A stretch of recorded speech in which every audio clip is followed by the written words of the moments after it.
What's up, guys? Welcome back to another episode of the Fantasy Fellow Show. My name's Kyle. We're coming at you with a quick one here, maybe a 10 to 12, 15-minute video. We're going over the waiver wire guys that I value as sleepers, guys that we're probably going to be talking about at some point this season. This is the dead zone. You know, it's Tuesday night, September 5th. We got the Chiefs, the Lions, Thursday Night Football. I'm just trying to come up with some content for you guys and put out some names for you guys to stash and just look around and just I think it's like I prefer ESPN for my redraft leagues. Basically, we just want to go through and kind of build our watch list so you guys have these guys in your queue.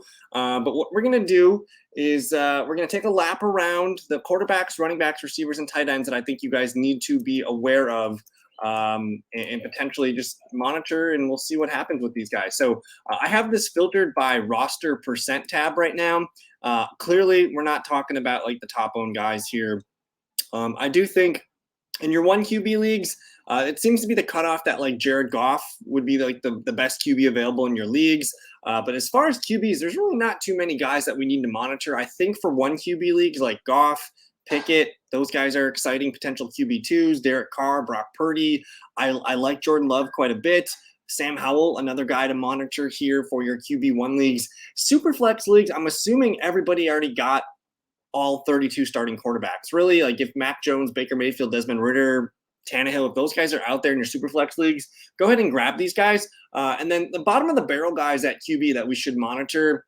I mean, Josh Dobbs is probably going to get a look at some point for Arizona. I'm not going to click on him here, but Kyle Trask will also probably get a look at some point in Tampa Bay. Stetson Bennett, maybe, if Matthew Stafford gets hurt. We'll see about Will Levis maybe stepping in for Ryan Tannehill if the Titans season goes south. Sam Darnold, another guy that would need a Brock Purdy injury to step in. Jacoby Brissett. If things go bad for Sam Howell, Brissett will be their emergency QB. I don't think we're going to see Marcus Mariota anytime soon. Zach Wilson only if, there's an injury to Aaron Rodgers, Gardner Minshew if there's an injury to Anthony Richardson. And then the thing with Taylor Heineke is if Desmond Ridder doesn't play well the first month or two, maybe we see Taylor Heineke. So he's one that I'm opening. I mean, we used Taylor Heineke last year in Superflex League, so keep an eye on him. He actually put up some decent numbers with the Commanders last year in spot starts. And then Clayton Tune, he's the Cardinals starter opening day. Hopefully you don't need Clayton Tune on your team in a Superflex league. And then the guy that I'll last shout out here is Mike White in case Tua goes down. So quarterbacks aren't that important for the waiver wire. We all know it's about the running backs and the wide receivers. But let's go on down here, the percentage list here, and I'm going to start to identify some running backs for you guys. I'm looking at guys that are roughly, let's start with under 70% roster here. So these guys range from Ezekiel Elliott at 69% rostered all the way down to Tank Bigsby. So Zeke probably should be owned, but he's more of a touchdown guy. I don't know if I need him in a PPR, maybe half PPR standard. Zach Charbonnet needs to be stashed.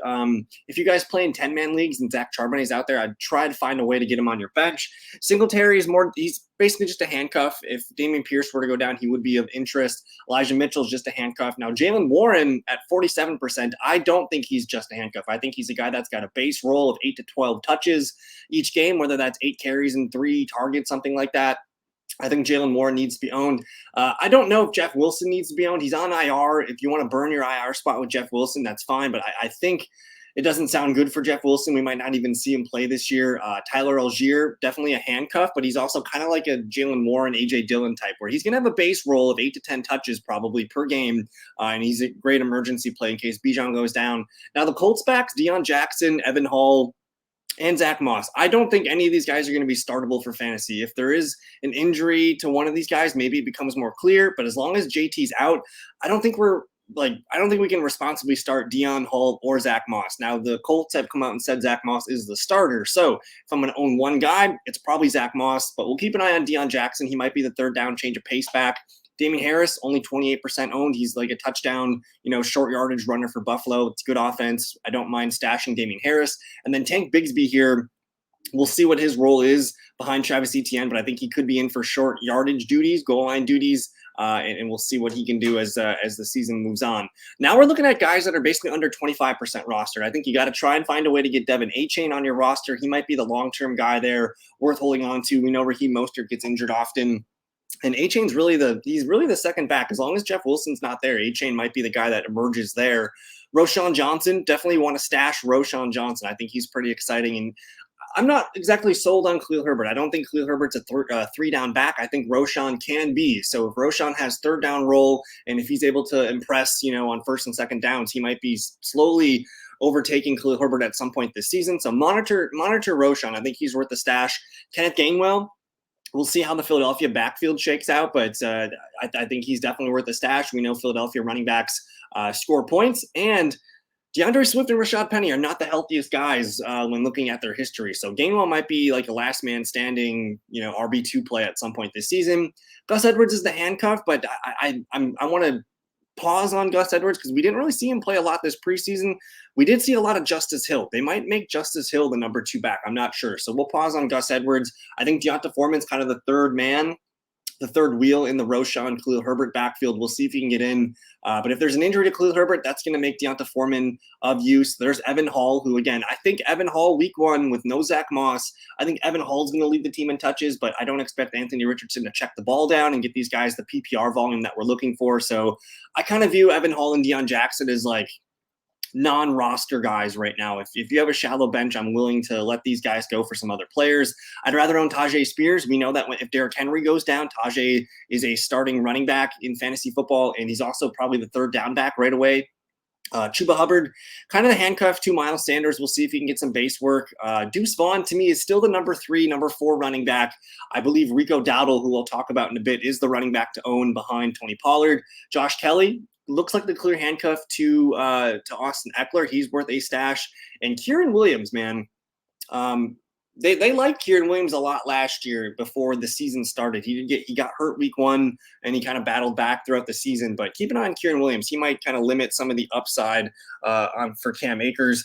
Don't count Clyde Edwards-Helaire out either. We'll watch for Thursday Night Football to see if he gets any touches. Jerome Ford still kind of the clear number 2, but we don't feel great about that. They did add Pierre Strong in a trade from New England. I'm not going to roster Cordero Patterson. In this league, I am holding Kendre Miller. We'll see if he can play. He does get a 3-week trial to be the RB2 with no Alvin Kamara. He's questionable for week 1 with a hamstring thing here, so I'm hoping he just goes on IR, and not IR, but I get the red O and I can move him to my IR for the weekend. Kareem Hunt, we need to see where he signs. He might sign with the Colts. We don't know. And then here's Zach Moss. If you're going to hold one Colts back, I think it is Zach Moss. He's probably not going to play week 1, but if he is out there week 2, he broke his hand. He's coming back from that, and he should be good to go for week 2. But he's going to be the guy that gets the volume for Indianapolis. Ty Chandler is one of my favorite running back stashes. He's only 4.4% owned. I think he's the third down back. I don't know if Alexander Madison's an every down back for the Vikings. Chandler's got juice. He was a fantastic pass catcher in college at North Carolina. And he did show some nice things this preseason. So if you want to stash somebody over the weekend, I think Ty Chandler's a good stash play. I'm not really sold on Chase Edmonds. They did put Sean Tucker as the RB2 on the depth chart today. So we'll talk about Sean Tucker in a second. Keontae Ingram, definitely a name to monitor here as he's the backup handcuff to James Conner. Zamir White, the handcuff to Josh Jacobs, another name to monitor. Leonard Fournette, see where he signs. I do think Chase Brown is in a competition for RB2 duties with Travion Williams and Chris Evans. Don't know how it's going to shake out yet, but we want to monitor that number 2 Bengals backfield this weekend. Matt Breida, kind of the handcuff there to Saquon Barkley. I think Michael Carter's going to get usage with Dalvin Cook and Breece Hall getting acclimated week 1. The Cowboys do have Ronald Jones. We'll see if he comes back after suspension. But here's Rico Dowdle. I actually drafted him with my last pick in my big league. I think he's the number 2 running back. They like him. He's been on the team for a few years. They're not going to give Tony Pollard every single touch in the backfield. Rico could be a 7 to 10 touch guy, 5-6 carries in a target or 2 in spot duty. So keep an eye on Rico Dowdle. He's a good back. And then after that, I'm just going to shout out some more guys for you. Sean Tucker, who I think could be the first and second down back at some point this season. If Rachaad White gets hurt, for sure. But otherwise, they might want to just see what they have in Tucker at some point this season. So definitely monitor Tucker. Monitor Latavius Murray, who I think might be an annoying back in the Buffalo system. They might end up using him in short yardage and passing situations as well.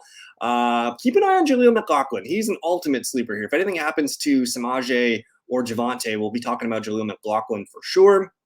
Other names to monitor, I mentioned Chris Evans.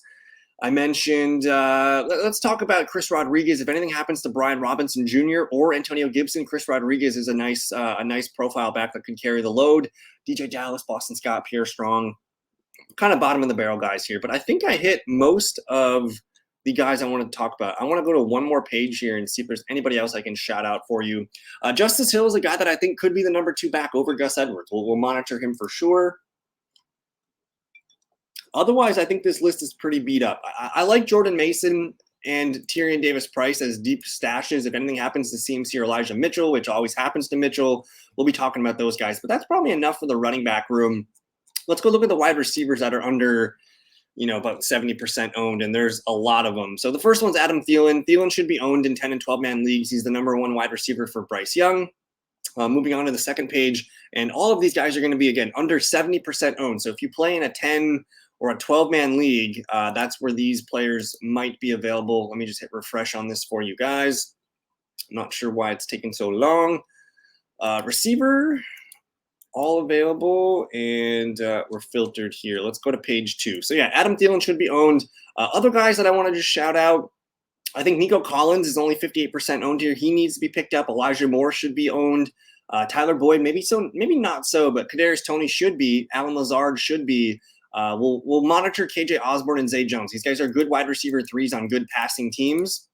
Hunter Renfrow is the number 3 receiver in Vegas. He's going to need an injury to Jacoby Myers or Devontae Adams to become healthy. I do think MVS is worth a deep stash in 12-man leagues. He's going to be the guy that stays on the field the most for the Chiefs. Keep an eye on Paris Campbell. I think he's their best receiver in terms of targets and receptions, not named Darren Waller, of course. Jonathan Mingo, one of the best rookie stashers I think you can make this season. He's a guy that I would rather own Mingo than Thielen, because I think long-term Mingo is going to be the guy that steps up over time. We'll monitor these injuries to Romeo Doubs and Chase Claypool, but otherwise, Bateman is way too low owned, only 17.8% owned for the Baltimore Ravens. I think he's their number 2 receiver. I think he's a better bet than Odell Beckham. Curtis Samuel, we know that Terry McLaurin has a toe injury. I think Curtis Samuel's worth a stash in deeper leagues. And then with the Cooper Kupp hamstring thing going on right now, I think Van Jefferson probably needs to be owned for week 1. And we'll see what he can do. These are my 2 favorite rookie receiver stashes right now, Jayden Reed and Marvin Mims. I think Marvin Mims has an audition to be the number 2 receiver while Jerry Jeudy misses a few games to start the year. He could be a guy that just gets better and better as the season goes on. And same thing with Jayden Reed. Like, Romeo Doubs has a hamstring thing right now. Reed is a really good slot player, and I think for fantasy, you want slot players on your team. So both Reed and Mims are very good stashes. I'm not stashing Rashee Rice. I think he's kind of buried on the depth chart, but Jalen Hyatt is a high upside Giants receiver that I like quite a bit. Alec Pierce, Isaiah Hodgins, not super excited about it. I do like DPJ. Tank Dell is another rookie receiver that I don't mind stashing in deeper formats. We'll probably be talking about him at some point. Now, I did see a blurb the other day about Juju Smith-Schuster's hamstring potentially exploding. And I've been nervous about Juju. I haven't drafted him pretty much on any team of mine this season. Devontae Parker, probably the number 1 wide receiver for the Patriots. So I want to watch Devontae Parker week 1, see how he looks. We'll monitor Hardman and John Mechie. I don't know if John Ross is rosterable at the moment, but we'll watch for him Thursday night. Bob Woods is a sneaky play. He's just a good veteran. Rashid Shaheed, another good veteran. Not a veteran, he's a second-year player. But if Michael Thomas goes down, we'll be talking about Rashid Shaheed. Michael Wilson, man, he's the only big receiver in town for Arizona, and they're just going to have a lot of times where they're going to have to throw the ball. So keep an eye on Michael Wilson. Allen Robinson, a sleeper in the slot for the Steelers. We'll monitor again. We have to really monitor the Giants receivers. I think with Cooper Kupp being out for week 1, probably we're going to be looking at Tutu Atwell in the box score. I think Josh Palmer is the number 3 receiver for the Chargers week 1, and we'll see if he can hold on to that job. Puka Nacua, another receiver worth monitoring. If anything happens to Tyreek Hill or Jalen Waddle, we're going to be talking a lot about Braxton Berrios. So these are just a bunch of receivers that I'm calling out here. The last few of them that I'm going to call out: Trey Palmer, number 3 receiver for the Bucs. He's been making a lot of plays in the preseason and in training camp. Anything happens to one of the top Cleveland Browns receivers, we're going to be talking about Cedric Tillman. And then last but not least, I'll shout out Deontay Hardy, who I believe is the number 3 receiver in Buffalo. Let's move on and finish up with the tight ends. Travis Kelce hyperextended his knee today. I think he's going to miss week 1. He's going to be listed as questionable for week 2, I think. I wouldn't panic on that. You guys can find someone off the waiver wire. Just move Kelce to your IR for the week. But let's look at tight ends under 70% owned. That's going to be Dalton Kincaid, who I think is worth a stash for the whole season. I think Zach Ertz is a tough buy for me. He's not going to play week 1.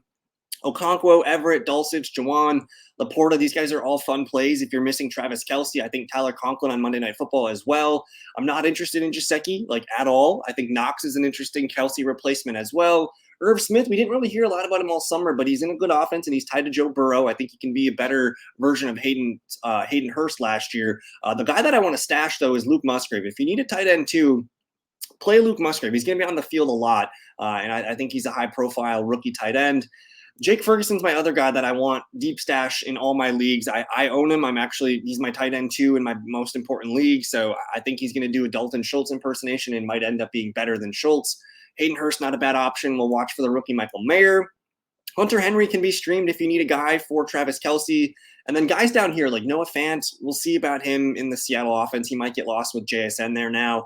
Cade Otton had a really decent rookie season. He's a guy that we could maybe be talking about at some point this year. And then Isaiah Likely, I almost want to stash Isaiah Likely because if anything happens to Mark Andrews, we know Likely is going to be a top 5, top 10 tight end. So he might be worth a spot on my roster if I get an opening. Trey McBride's probably going to be the starting tight end in Arizona if Zach Ertz can't play the first game or two. And then other deep sleepers here, obviously Noah Gray week 1 if Travis Kelce can't go. Anything happens to Darren Waller, we're going to be talking about Daniel Bellinger. And then Durham Smythe, man, he's kind of the only tight end in town in Miami. So keep an eye on him. One more page of tight ends for you guys, and we'll get out of here with this. Cole Turner, I like him long-term compared to Logan Thomas. We're probably going to be talking about him at some point this season. Logan Thomas just can't stay healthy. Cole Turner looked good in the preseason. And then I got one more for you guys. Kylan Granson. Jelani Woods is on IR to start the year. Granson worked with the ones and caught some passes from Anthony Richardson in the preseason. He's the guy that I'm looking at potentially in Dynasty and deeper leagues. But that's it, guys. I just listed a ton of guys that we're going to be monitoring and looking at over the next month or so, the first couple of weeks of the waiver wire run.